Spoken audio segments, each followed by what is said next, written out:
menatap wajah pemilik surga. Itu sebabnya ketika seorang berpuasa, ada dua kebahagiaan yang mereka rasakan ketika mereka berpuasa. Yang pertama adalah saat mereka berbuka puasa dan saat mereka menatap dan melihat wajah Rabb-nya nanti ketika sudah bertemu dengannya.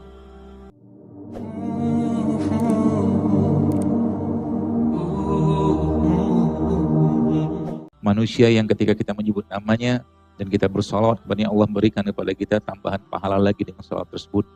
Maka salawat dan taslim kita sampaikan kepada baginda Nabi besar Muhammad SAW, yang mudah-mudahan hari ini kita semua di sini menjadi saksi di rumahnya Allah ini bahwa kita mencintai Allah, mencintai Rasulullah SAW jauh lebih apapun, bahkan melebihi kita sendiri. Semoga dengan kecintaan itulah kita juga akan dikumpulkan dengan Allah. Kita bisa melihat wajah Allah dan kita bisa melihat wajah Nabi SAW nanti. Karena sesungguhnya kebahagiaan seseorang itu ketika dia memasuki surga Allah SWT bukanlah masuk dalam surganya, tapi justru malah ketika dia melihat, menatap wajah pemilik surga. Itu sebabnya ketika seorang berpuasa, ada dua kebahagiaan yang mereka rasakan ketika mereka berpuasa. Yang pertama adalah saat mereka berbuka puasa dan saat mereka menatap dan melihat wajah Rabb-nya nanti ketika sudah bertemu dengannya. Maka sekalian, di pagi hari penuh berkah ini kita mengucapkan Alhamdulillah, segala puji bagi Allah yang telah begitu banyak memberikan kenikmatan. Bahkan tadi malam ketika kita tidur, Allah angkat ruh kita, Allah pisahkan dari jasadnya, dan ruh itu disimpan Allah. Kemudian pagi harinya dengan kehendaknya ruh tersebut dikembalikan lagi kepada jasadnya. Sehingga dari situlah kita melihat atau memandang atau bahkan merasakan bahwa betul ya, nikmat bangun pagi itu sudah luar biasa. Dan waktu pagi seperti ini saja Allah sudah memberikan begitu banyak rahmatnya. Ibnu Abbas radhiyallahu anhu ketika anaknya pagi hari tidur, dia mengatakan pada anaknya, "Wahai anakku, kenapa engkau tidur di saat Rabb-mu sedang memberikan rezekinya?" Dan tidur memang waktu pagi, terutama ba'da subuh kayak begini, kemudian tidak di sini, adalah waktu yang paling tidak baik untuk tidur. Di samping memang bikin malas, ya, rezekinya akan tersendat. Yang tidak kalah pentingnya juga bikin masalah kesehatan. Jadi orang-orang yang tidur ba'da subuh itu jantungnya akan lemah, otaknya akan lemah. Ya, seperti itu. Maka Nabi SAW sampaikan bahwa umatku diberkahi pagi hari. Beberapa salafus soleh bahkan subhanallah mereka ngerti hadis ini, bahkan ada sebagian dari mereka itu yang sudah mulai membuka tokonya di pagi hari. Ya, seperti di depan itu. Ya, membuka karena memang saat itulah waktu terbaik atau waktu di mana Allah sedang membuka atau memberikan, mencurahkan rezekinya kepada kita semua. Maka jangan tidur waktu pagi. Ya, jantungnya akan bermasalah, otak akan bermasalah, ya, pikiran akan bermasalah, wajah akan buram, ya, dan susah punya ide kalau tidur pagi. Kalau ngantuk gimana? Dilawan. Ya, tidur. Kenapa orang bisa malam itu paginya katakanlah atau malamnya bangunnya susah? Sebenarnya tidak bukan karena memang dia tidurnya kurang. Ya, kalau tidurnya kurang, maka pasti akan masalah badannya. Ya. Kalau kita lihat sekalian, Islam mengatur dengan sangat jelas hal-hal seperti ini. Ya. Kalau kita mengerti bahkan kanker saja itu bisa dipicu pertumbuhannya kalau kurang tidur. Kanker aja. Jadi orang-orang yang kurang tidur ya, bahkan yang sering banget melanggar fitrah manusia. Malam waktunya tidur. Siang waktunya bekerja. Jangan kebalik. Ya. Bagaimana dengan orang yang shift gitu kan?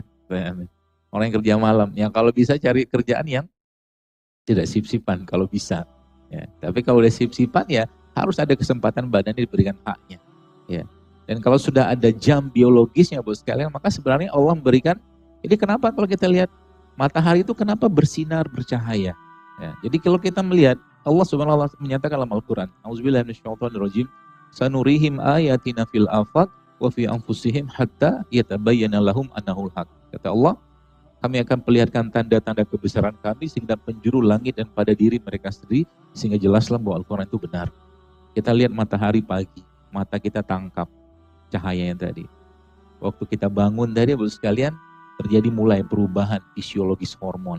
Hormon yang malamnya adalah hormon parasimpatik, hormon yang sifatnya rileks, tenang, istirahat. Ketika matahari kelihatan oleh mata kita, otomatis apa yang terjadi?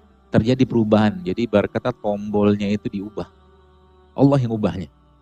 Tombol dari hormon relax berubah menjadi hormon yang sifatnya buat waspada atau kerja, yaitu hormon simpatik. Itu udah tanda luar biasa. Maka kalau orang pagi aja nggak lihat matahari, itu terus menerus tidur, dia akan terus menerus pada jadi ibarat kata salah kamar hormonnya itu. Jadi matahari itu dilihat matahari. Ya, maka di situ selalu ada tanda-tanda Allah dan kita bisa pelajari atau tadaburi itu sekalian. Ya. Semakin kita mentadaburi kayak, oh Masya Allah luar biasa, itulah manfaat matahari. Kalau kita lihat kayak begini saja, apa maksud Allah atau mungkin apa hikmah Allah menciptakan jeruk nipis kayak begini, pisang kayak begini, pasti semua ada maksud gitu loh. Kenapa buah-buahan ini katakanlah ada pembungkusnya, kulitnya kayak begini, ada maksud semua gitu loh. Bagi ada kelapa mungkin, itu semua ada maksud. Untuk apa? Untuk dilindungi. Ya, nanti kita akan lihat, ini ujung-ujungnya nanti sampai ke bekam. Ya, ujung-ujungnya sampai ke bekam. Kalau Anda lihat ini apa nih? Pisang, lupa. Pisang, ya, ini pisang. Pisang ini kan Bapak sekalian, ya sering saya sampaikan, ya ini ada. Kalau Anda buka pisang kayak begini ya, kita buka lah kayak begini, kita ketemuan ya ketahuan lah kata dia punya daging dalam. Lama-lama Anda biarkan, apa yang terjadi? Kuning dia kan, kayak coklatan gitu kan. Nah, itu kan proses itu terjadi gara-gara apa? Gara-gara ada oksigen hinggap di situ. Hinggap di situ bereaksi, kemudian akhirnya memberikan suatu proses namanya oksidasi. Ya, sama kayak, jadi pertanyaannya bagaimana caranya agar pisang ini tidak coklat, ya ditutup gitu kan, yang dibuka. Nah pelajarannya kalau kita tadaburi pisang aja, maka pisang itu memang paling baik kandungan antioksidannya, vitaminnya, mineralnya Anda dapatkan saat dia dipetik dari pohon. Petik dari pohon, buka, makan. Itu paling baik. Ya? Jadi kalau udah dibuka kayak begini, pasti dia akan teroksidasi. Dan ingat manusia, kalau kita mentadaburi ayat-ayat Allah tentang manusia, karena Allah menciptakan kita tuh manusia berpasangan. Sel-sel kita pun berpasangan. Jadi kalau dia sudah putus ikatannya, elektronnya sudah berpisah, maka apa yang terjadi? Dia akan berubah menjadi radikal bebas. Stres oksidasi, selnya stres. Sel stres, otomatis orangnya juga stres. Kalau sel sudah stres, orangnya stres, wajahnya kelihatan stres. Wajah kita itu cerminan dari apa yang ada pada perut kita. Ya, wajah kita itu cerminan isi perut. Kelihatan. Wajah kita cerminan isi hati. Ya. Jadi kalau ngelihat, saya beberapa kali ngelihat wajah orang, saya bilang, kayak ini orang nggak lama lagi mati di situ. Tapi nggak tahu kapan. Iya serius. Kayak orang nggak lama lagi mati gitu kan, Masya Allah. Ternyata benar. Ya, karena emang dari wajah tuh kelihatan nggak ada kehidupan di situ. Kehidupan maksudnya organ kan bisa kelihatan dari wajah. Ya. Organ kelihatan dari wajah. Dan ternyata emang beliau saat itu ya jamaah juga dan teman juga memang kena di ginjal. Ya, masalah di ginjal. Wajah kita kan cerminan. Livernya bermasalah, wajahnya kuning.